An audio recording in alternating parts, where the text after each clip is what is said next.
Jamaah hadani Allah wa iyyakum ajma'in. Babus sabri, bab ketiga Riyadhus Shalihin. Masih di muqaddimah ayat yang keempat. Jadi ciri khas Imam Nawawi dalam kitab hadis beliau, di awal bab selalu beliau menukil ayat-ayat atau penggalan-penggalan ayat. Menukil ayat baik seutuhnya atau penggalan-penggalan itu bisa boleh, bisa tidak boleh. Meskipun satu ayat utuh, ternyata ketika kandungan hukum di ayat itu masih melibatkan ayat berikutnya, maka ayat berikutnya tidak boleh ditinggal. Lebih-lebih ketika mempergunakan sepotong ayat, penggalan ayat. Apabila kandungan hukum sepenggal ayat dengan satu ayat seutuhnya akan berbeda kesimpulannya, itu nggak boleh menggunakan cuma sepenggal ayat. Yakin Imam Nawawi faham itu. Yang nggak banyak paham tuh orang-orang sekarang. Contoh, ayat ketika dinukil sepenggal dengan dinukil seutuhnya berbeda kesimpulannya di Al-A'raf ayat 205. A'udzu billahi minasyaitonir rajim. Wadhkur rabbaka fi nafsik. Tambahin dikit tadarru'an wa khifah. Ketika dinukil cuma segitu, kesimpulannya perintah berzikir itu dalam hati.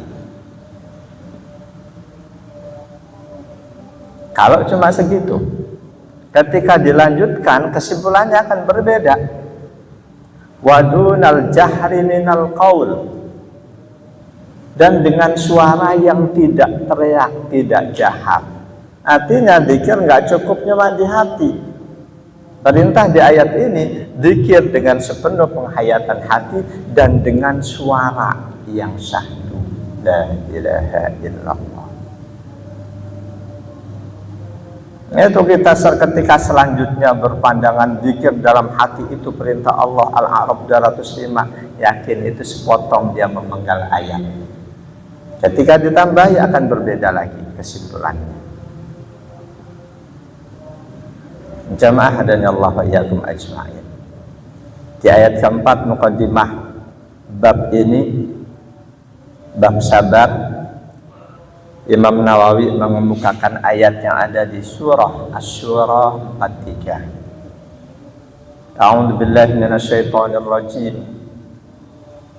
Wala man sabara wa ghafara inna dzalika lamin azmil umur. Pendek tapi satu ayat utuh.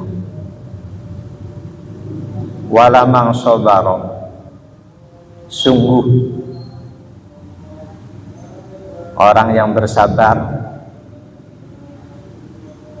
dalam tafsirnya bersabar atas penderitaan yang ditimbulkan dari orang lain karena perilaku orang lain, wa ghafara, dan lalu dia memaafkan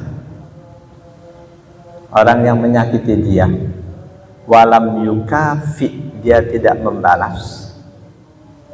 Inna dzalika, sesungguhnya sikap itu, sabar dan memaafkan, lamin azmil umur, betul-betul termasuk perkara yang agung, perkara yang besar. Sabar dan memaafkan orang yang mengganggu kita.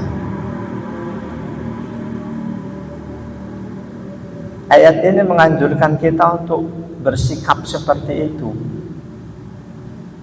sabar dan memaafkan. Dua-duanya nggak boleh terpisah.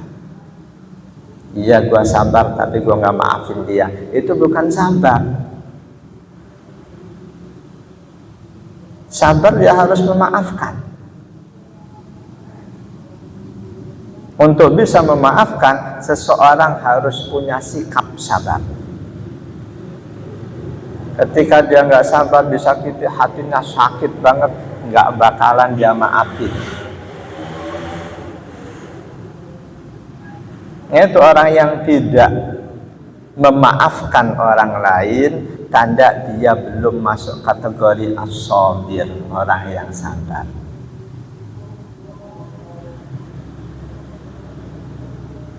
Sebaliknya, katanya maafin, tapi dia masih memendam rasa marah dalam hati, itu bukan maafin.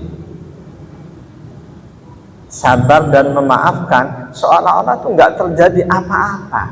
Bahwa dia pernah nyakiti, nggak ada terjadi apapun seolah-olah. Sikapnya tetap biasa, tetap terbuka, tetap akrab.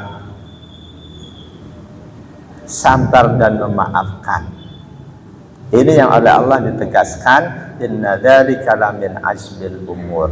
Sungguh sikap itu termasuk perkara yang azam, perkara yang wajib, yang penting, yang agung. Dalam tafsir, di annahu yujibus sawaba, karena sikap sabar dan memaafkan, dia akan wajib mendapatkan pahala dari Allah. Jamaah dan Allah wa iyyakum ajma'in. Ayat berikutnya Al-Baqarah 153. A'udzu billahi minasyaitonir rajim. Ya ayyuhalladzina amanu ista'inu bis-sabri was-salah. Innallaha ma'as sabirin. Ya ayyuhalladzina amanu, wahai orang-orang yang beriman, ista'inu bis-sabri was-salah.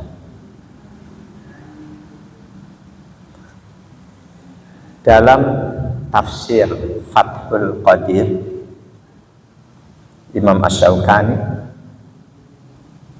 kata beliau, lamma fariqa subhanahu min irsyadi ibadihi ila dzikrihi wa syukrihi, ketika di ayat sebelumnya Allah anjurkan, Allah perintahkan hambanya untuk selalu mengingat Allah, selalu mensyukuri nikmat Allah. Akibat dzalika bi irsyadihim ila isti'anati bis sabri was shalah. Selanjutnya Allah perintahkan hambanya untuk selalu memohon pertolongan kepada Allah dengan sikap sabar dan istiqomah mengerjakan sholat. Jadi Al-Baqarah 153, setelah sebelumnya Allah perintahkan hambanya untuk selalu ingat Allah, fadhkuruni adzkurkum, dan selalu mensyukuri nikmat Allah. Lalu Allah sampaikan perintah, ista'inu bis-sabri was-shalah. Wahai orang-orang yang beriman, minta tolonglah kalian bis-sabri, dengan sikap sabar, was-shalah. Kata Imam Asy-Syaukani dalam tafsirnya, fa inna man jama'a baina dzikrillah wa syukrihi wasti'ana bis-sabri was-shalah ala ta'diyati ma amara Allah bihi wa daf'i ma yuraddu alaihi minal mihan faqad hudiya ila shawab. Sesungguhnya siapapun orang yang mampu untuk selalu ingat Allah, mensyukuri nikmat Allah, untuk selalu minta tolong dengan sabar, dengan istiqomah mengerjakan sholat, dengan dalam rangka melaksanakan semua yang Allah perintahkan, termasuk dalam rangka menolak ujian yang Allah berikan, maka orang yang bisa selalu ingat Allah, selalu bersyukur, selalu meminta tolong pada Allah dengan sabar dan sholat, dia orang yang ditunjukkan oleh Allah menuju jalan yang benar.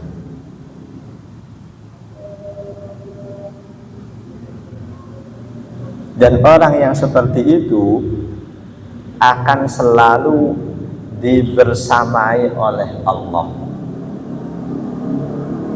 Kemanapun dia akan selalu disertai oleh Allah.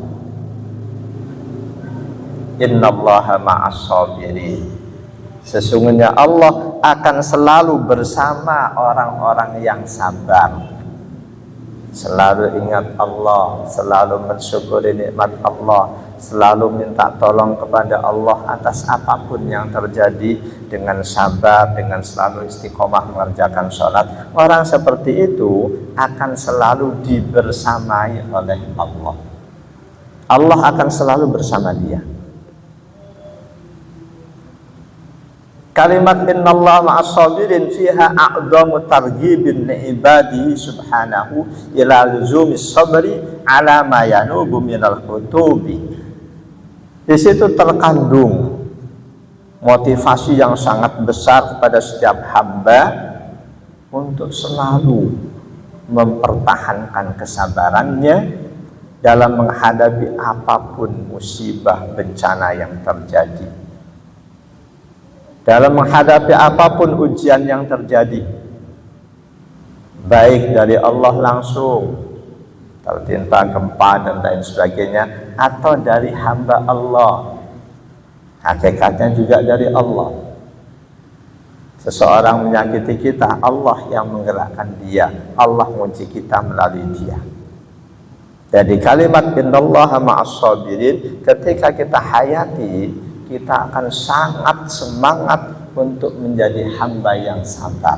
Karena siapapun yang sabar, kurung buka, selalu mengingat Allah, selalu mensyukuri nikmat Allah, selalu minta tolong cuma kepada Allah dengan sikap sabar dan istiqomah mengerjakan perintah Allah, khususnya sholat, orang seperti itu akan selalu didampingi, selalu dibersamai oleh Allah.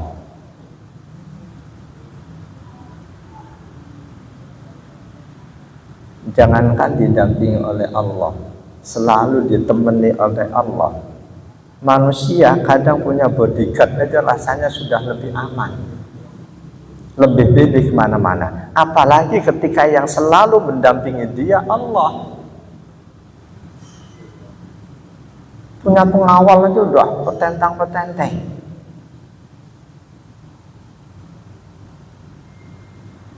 Ketika kita yang dalam tanda kutip yang selalu mendampingi kita, yang selalu mengawal kita Allah, nggak akan ada kekhawatiran.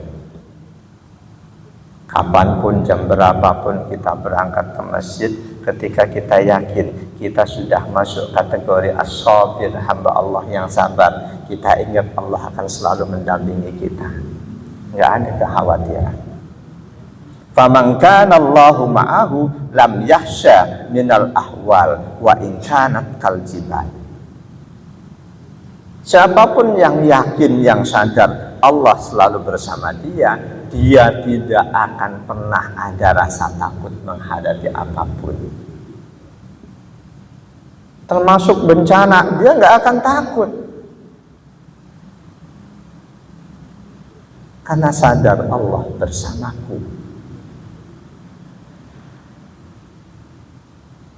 Jamaah dan Allah yakum ajmain. Tapi ketika merasa Allah bersama dia, selanjutnya dia nggak hati-hati, dia sembrono, mana ada gempa diparanin sengaja, itu salah. Itu kandungan sabar, nggak sekedar selalu ingat Allah. Makna ingat Allah nggak cuma sekedar zikir, tapi ingat aturan Allah, perintah Allah. Ada musibah, ada apa, Allah perintahnya apa? Perintahnya kita harus hati-hati, sedapat mungkin kita menghindari. Kok kita malah menerjang, sengaja aku yakin Allah sudah bersama aku nggak takut. Itu bukan ingat Allah.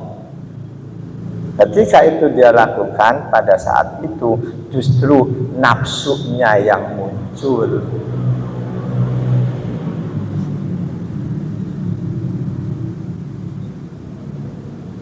Jadi orang-orang yang yakin betul dalam hati Allah selalu bersama dia, lam yakhsha minal ahwal, dia tidak akan pernah punya rasa takut menghadapi apapun. Termasuk ketika tiba waktunya sakaratul maut, malaikat maut mendatangi dia, selama hidup dia selalu menerapkan intip sabar, lengkap, selalu ingat Allah, selalu mensyukuri nikmat Allah, dan selanjutnya tadi dia tidak akan pernah